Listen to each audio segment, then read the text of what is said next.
बिस्मिल्लाहिर्रहमानिर्रहीम। अस्सलाम वालेकुम व्यूअर्स, आज मैं आपकी खिदमत में लो कास्ट बजट मेन्यू लेकर हाज़िर हुई हूँ, जो कि है वाइट मटर पुलाव। जैसे कि सर्दियों का आगाज़ हो चुका है और हमारी मौसमी सब्ज़ियाँ आ चुकी हैं। उन्हीं मौसमी सब्ज़ियों में से एक सब्ज़ी आज हम अपने इस पुलाव में इस्तेमाल करेंगे, जो कि है मटर। जी, तो आज हम वाइट पुलाव मटर का रेडी करेंगे और उसके लिए मैंने आधा किलो मटर लिए हैं और उसके दाने निकाल लिए हैं, और साथ ही मैंने आधा किलो बासमती चावल लिए हैं और इनको 2-3 पानियों में मैंने धो लिया है। अब हम इनको 15 मिनट के लिए ऐसे ही पानी के अंदर भिगा रहने देंगे। आधा कप मैंने ऑयल का लिया है और थोड़ा सा मैं इसमें घी शामिल करूँगी। कोई सा भी पुलाव बनाना हो उसके अंदर घी या ऑयल की मुनासिब मिकदार का होना बहुत ज़्यादा ज़रूरी है। साथ ही मैंने एक बड़े साइज़ की प्याज रफली चॉप कर ली थी।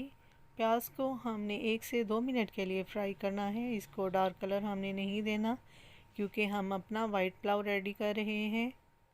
जैसे ही हमारे प्याज थोड़े से सॉफ्ट हो जाएंगे, तो हम इसके साथ ही 1 टेबलस्पून भरकर इसमें लहसुन और अदरक का पेस्ट शामिल कर देंगे। लहसुन और अदरक के पेस्ट को भी हम 1 से 2 मिनट के लिए भुनेंगे, और जैसे ही हमें इसकी खुशबू आने लगेगी, तो हम इसके अंदर ये साबुत गरम मसाला ऐड कर देंगे। मेरे बच्चे को ये ज़्यादा साबुत गरम मसाले पसंद नहीं, इसलिए मैंने कड़ी पत्ता, बादियान के फूल वगैरह इसमें से स्किप कर दिए हैं, लेकिन आप ज़रूर इसमें ऐड कीजिएगा।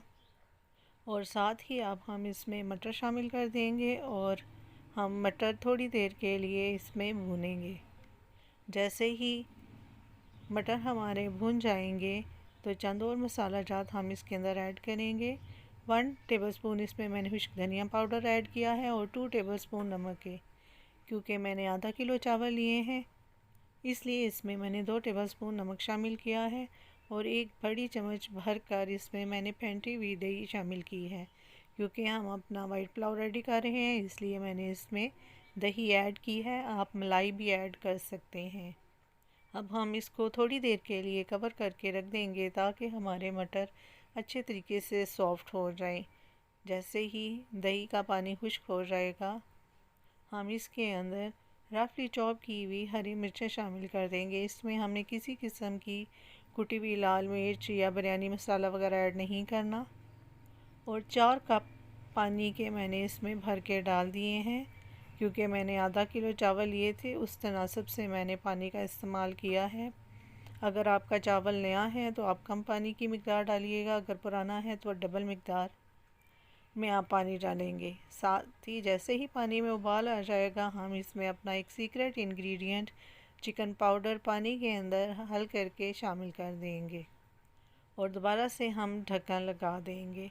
पानी में जैसे ही ज़्यादा उबाल आ जाएगा, तो हम अपने पानी में भीगे हुए जो चावल हैं पानी से अलग करके इसके अंदर शामिल कर देंगे, और बगैर चमचा हिलाए हम दोबारा से पतीले को कवर कर देंगे। हमने अपने चावलों को भी चमचे से नहीं हिलाना। जब पानी का लेवल कम हो जाएगा, तब हम इसके अंदर चमचे से चावलों को मिक्स करेंगे। ये देखिए, पानी का लेवल जैसे ही कम हुआ, ये देखें हमारे चावल कितने ज़बरदस्त, कितने खिले खिले।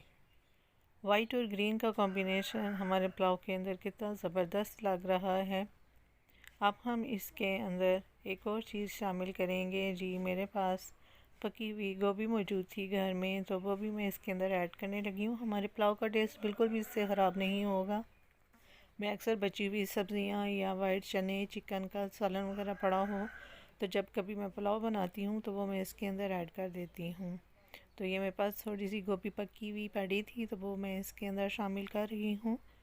और जैसे ही हम अपनी गोभी को चावलों के अंदर मिक्स कर लेंगे, तो हम अपने चावलों को 5 मिनट के लिए दम पर लगा देंगे। इस स्टेज पे अगर ज़रा सी वीडियो अच्छी लग रही हो तो लाइक का बटन प्रेस कर दीजिए। ये देखिए जी, 5 मिनट के बाद हमारे चावलों को दम आ चुका है। इतने मज़े की खुशबू हमारे किचन के अंदर फैल चुकी है कि मैं क्या बताऊं। अब आप चैनल को जल्दी से सब्सक्राइब कर लें और साथ ही बेल आइकन भी प्रेस कर दें, और फीडबैक देना मत भूलिएगा। अब हम अपने चावल प्लेट के साथ डिश के अंदर निकाल लेंगे। अपनी सर्विंग डिश में चावल मैंने प्लेट के साथ डाल लिए हैं, और इसके साथ ही होममेड अचार मैंने सर्व किया है, लसूड़े, आम और लीमू का, और साथ धनिए और पुदीने की चटनी बनाई है। मुझे उम्मीद है आपको ये मेरी वाइट मटर पुलाव की लो कास्ट बजट रेसिपी ज़रूर पसंद आएगी। कमेंट बॉक्स में अपना फीडबैक देना मत भूलिएगा। नेक तमन्नाओं के साथ अपनी किसी नेक्स्ट अच्छी सी रेसिपी के साथ दोबारा आपकी खिदमत में हाज़िर होंगी। तब तक के लिए इजाज़त चाहती हूँ। अल्लाह हाफिज़।